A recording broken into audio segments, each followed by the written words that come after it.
You are Michelle Lee Cormier, and Ms. Cormier is charged with the first-degree felony offense of murder in cause number 25 DCCR 0153. Mr. Radford has filed, there's a motion to quash the indictment. The state has filed a reply. Obviously, I've looked through both of these. I guess I'm confused, Mr. Radford, when you say it doesn't allege the requisite mens rea for murder? Judge, if I may, the common law has established that murder is when someone intentionally and knowingly causes the death. Okay, but the statute is what we're going to go by. Yes, ma'am. Okay. But I don't think it was the intention of the legislature to remove the requisite mens rea. What makes you think that? Because the common law going back 1,000 years has required murder to be intentionally and knowingly. But they've added Right. section B4, which it's a little confusing because the caption states it's 1902C, but the way it reads is the way B4 reads under 1902, which requires only knowingly, not intentional, knowingly manufactures or delivers a controlled substance included in penalty group 1B, blah, blah, blah. That's fentanyl. That's what the allegation is. And so it actually has the mens rea of knowingly deliver. It reads straight from the statute, so I'm going to deny that motion to quash. Can I Sure. just make a brief argument? Yeah. Under this indictment, under the way that it's pled, if a doctor gives a patient fentanyl and that patient dies, then that doctor can be charged with murder even though he did not intentionally or knowingly. Well, there's an exception.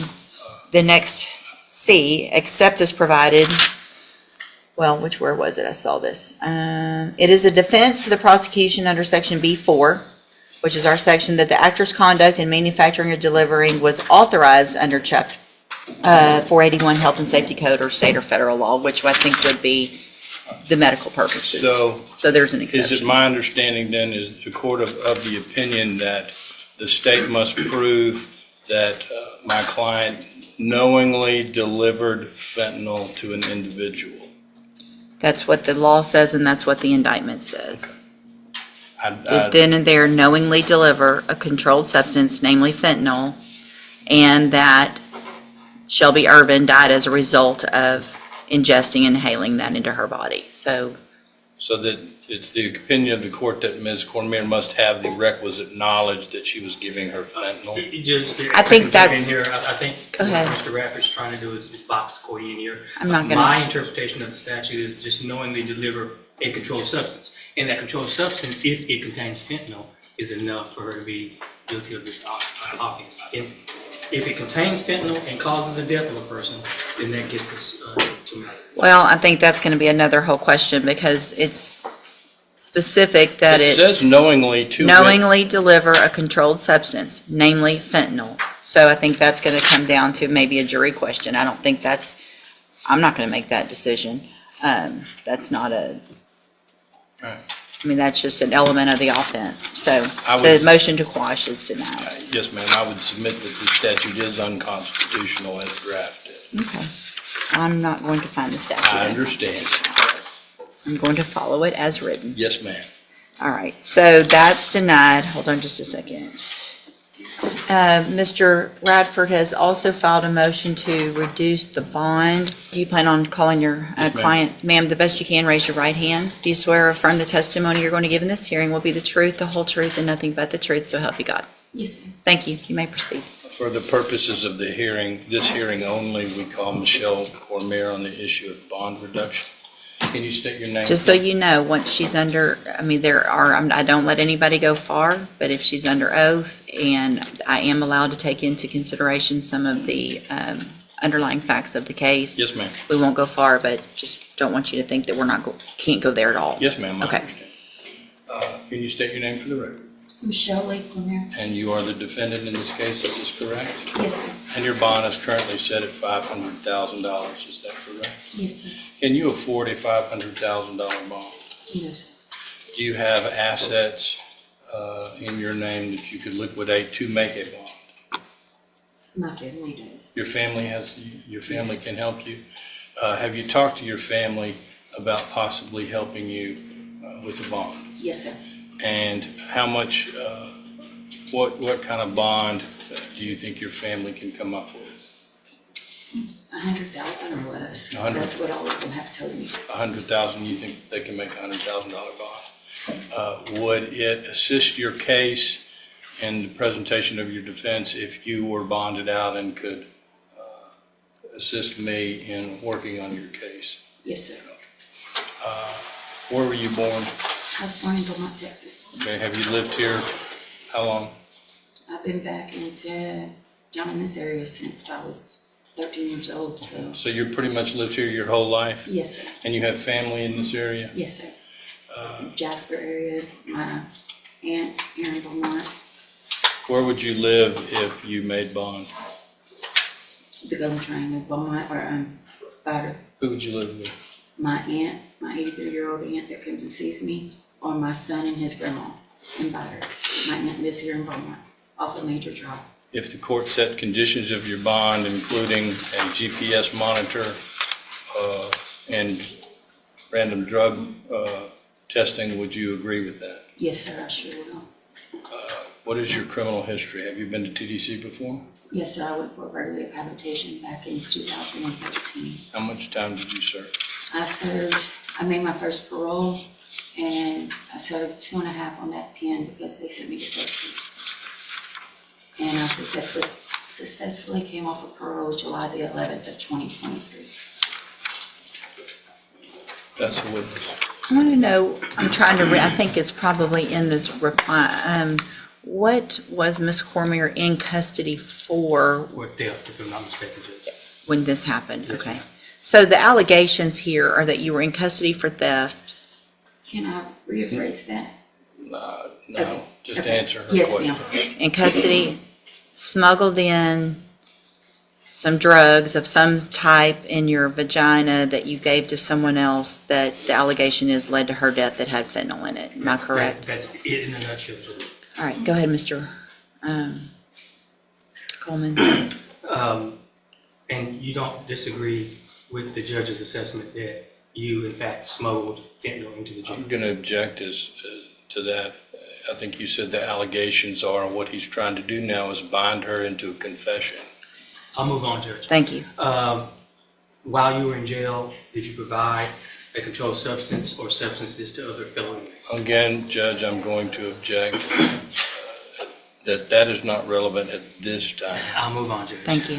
Where did you get those drugs? I'm going to object at this time, Your Honor, to that. I think any of those are going to go to her Fifth Amendment right against self-incrimination, Yes, Mr. One last Coleman. question. When you were arrested on the theft offense back in November of 2024, did you have a pending felony drug case in Orange County? Had you been arrested for methamphetamine possession in Orange County? Yes, ma'am. Yes, sir. That's all I have. What's the status of that case? Do we Still know? pending as far as I know. Okay. I don't think it's been filed. But if it's orange, it could They're take- waiting on It could take drugs years. testing. Okay, anything else? No, ma'am. No, ma'am. All right, based on the criteria under 17.15, the information that I have, the nature of the offense, I'm going to deny the petition or the request for a reduction in bond. I think $500,000 is adequate based on the nature of all of those matters. All right, anything else then on this case? No, ma'am. No, Judge. Okay, we'll reset it for an announcement. Thank you. May I be excused? Yes, thank you. Judge, for the announcement purposes, I am waiting on a report from my expert, and I anticipate that will be early June. Okay, we'll just do a normal reset and we'll see where we are at that point. Thank you. You can go back with the bailiff. All right, so are you Howard Celestine? And Ms. Prazo, will your client waive the formal reading of the indictment in each case? Mr. Celestine, in cause number 24 DCCR 0919, you're charged with a third-degree felony offense of manufacturing or delivering a controlled substance from January 10th of 2024. That indictment alleges that you were previously convicted of aggravated sexual assault of a child, a first-degree felony, April 13th of 2009. And how do you plead to that charge? Are you pleading guilty freely and voluntarily? Yes. And because you did what they charged you with? Yes. And is that prior offense true, that prior conviction? The one that I read out, the aggravated sexual assault of a child, is that true, that is a prior conviction of yours? Yes. Okay. And cause number 24, DCCR 1549, it says count one only, but then it says a 20-year term, so it has to be count one and That's two. right, that was my intent. If it's That's 20, correct. count one and two, Yes. okay. Oh, There's only one prior, right. so that's what makes that third degree turn into a The second. second degree. Oh, okay. Sorry. So pleading on count one would only be to the underlying offense. Right. Okay, so in 24 DCCR 1549, you're charged with a second degree felony offense of aggravated assault with a deadly weapon from June 24th of 2024. The indictment alleges that same prior conviction from April 13th of 2009. And how do you plead to that charge? Yes. Again, are you pleading guilty freely and voluntarily? Yes, ma'am. And again, is that prior conviction true? And did you enter your plea of guilty in this case freely and voluntarily? Yes, Judge. And because you actually did what they've charged you with? Yes. So in cause number 24 DCCR 1550, you're charged with a first degree felony offense of murder from June 24th of 2024, and the state's elected to proceed on that count only. And how do you plead to that charge? Yes. Again, are you pleading guilty freely and voluntarily? Freely. And because you did what they charged you with? Yes. In cause number 24 DCCR 1551, you're charged in that case with the state jail felony offense of abandoning or endangering a child from June 24th of 2024. And how do you plead to that charge? Yes. Again, are you pleading guilty freely and voluntarily? Freely. And because you did what they've charged you with? In each of these cases, I have here on the computer some documents that have your signature on them that the state has marked as exhibit number 1. Before you signed these, did you go over them with Ms. Perazzo? Yes. Do you fully understand them? Yes. And do you understand if I follow the agreements that you've reached with the district attorney, you'll be waiving or giving up any right to appeal? Yes. Do you also understand if you're not a U.S. citizen that a plea of guilty or no contest may result in your deportation, exclusion from admission to the country, or denial of naturalization under federal law? Yes. State tenders number 1 in each case. No objection. It's admitted in each case. Is there any evidence that Mr. Celestine is not competent? No, Your Honor. All right, sir, in each of your cases, I'm going to find that you entered your pleas of guilty and true in the cases that you did freely and voluntarily. Find that you're mentally competent and you understand the nature and the consequences of your pleas in each case. In cause number 24 DCCR 0919, find sufficient evidence to find you guilty, and at this time find you guilty of manufacturing or delivering a controlled substance. Find that prior conviction true. Sentence you in accordance with your agreement to a term of 20 years in the institutional division of the Texas Department of Corrections. You will receive credit on that sentence for any time that you've been in custody that the law gives you the right to receive. In cause number 24 DCCR 1549, also find that you entered your plea of guilty freely and voluntarily. Find sufficient evidence to find you guilty, and at this time find you guilty of aggravated assault with a deadly weapon. Find that prior conviction true. Sentence you in accordance with your agreement to a term of 50 years in the institutional division of the Texas Department of Corrections. You will also receive credit on that sentence for any time that you've been in custody that the law gives you the right to receive. In cause number 24 DCCR 1550, find sufficient evidence to find you guilty, and at this time, or find that you entered your plea freely and voluntarily. Find sufficient evidence to find you guilty, and at this time find you guilty of the offense of murder. Sentence you in accordance with your agreement to a term of 50 years in the institutional division of the Texas Department of Corrections. You will receive credit on that sentence for any time that you've been in custody that the law gives you the right to receive. And then finally, in cause number 24 DCCR 1551, find sufficient evidence to find you guilty, and at this time find you guilty of the state jail felony offense of abandoning or endangering a child. Sentence you in accordance with your agreement to a term of 2 years in the state jail prison. You will receive credit on that sentence for any time that you've been in custody that the law gives you the right to receive. These cases will all run concurrently, which means together at the same time.